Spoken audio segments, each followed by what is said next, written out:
রাজধানীতে শুরু হয়েছে ন্যাশনাল হজ অ্যান্ড উমরা ফেয়ার। এর উদ্বোধনী অনুষ্ঠানে বেসামরিক বিমান পরিবহন ও পর্যটন মন্ত্রণালয়ের প্রতিমন্ত্রী এম রশিদুজ্জামান মিল্লাত ঘোষণা দিয়েছেন, প্রধানমন্ত্রী নিজ উদ্যোগে হজের বিমান ভাড়া কমিয়েছেন এবং ভবিষ্যতে হাজিদের খরচ আস্তে আস্তে আরও কমিয়ে আনা হবে। আব্দুল্লাহ খান মুন্নার রিপোর্ট। কেসারেন শেকড় থেকে শিখরে। বৃহস্পতিবার দুপুরে আগারগাঁয়ে চীন মৈত্রী সম্মেলন কেন্দ্রে হজ ও ওমরা প্যাকেজ 2026 উদ্বোধন করেছেন বেসামরিক বিমান পরিবহন ও পর্যটন প্রতিমন্ত্রী এম রশিদুজ্জামান মিল্লাত। সে সময় সৌদি আরব থেকে 2023 সালের হাজিদের জন্য ক্ষতিপূরণ 62 কোটি টাকা দ্রুত হাবকে ফিরিয়ে দেয়া এবং লাগেজের ছোটখাটো সমস্যাগুলো সমাধানের আশ্বাস দেন। আমরা রাষ্ট্রদূতকে বললাম, তোমাদের ওখানে একটা চার্জ আছে, গাকা চার্জ, ছোট কিন্তু একটা বড় চার্জ আছে, এটা হলো এয়ারপোর্ট চার্জ, এয়ারপোর্টের কর প্রায় 10,000 টাকা। এর মধ্যে সবগুলি কমাইলে আমরা আরো 10-11 হাজার টাকা কমাইতে পারি।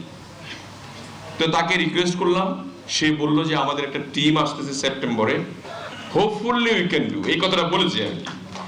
তার মানে যদি আমাদের 11,000 টাকা না কমে, অথবা 5-6 হাজার টাকা কমবে।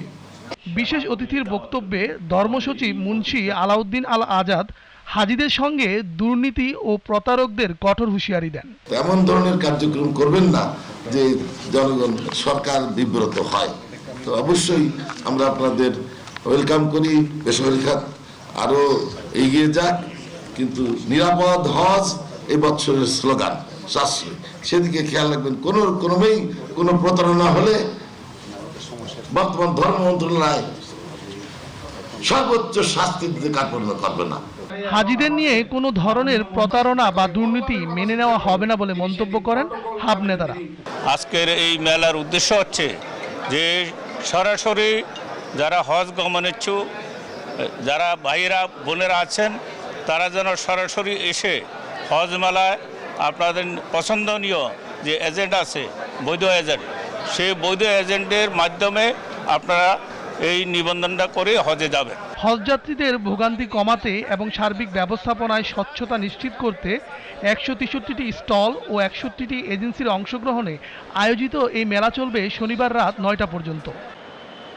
আব্দুল্লাহ খান মুন্না, জিটিভি নিউজ, ঢাকা।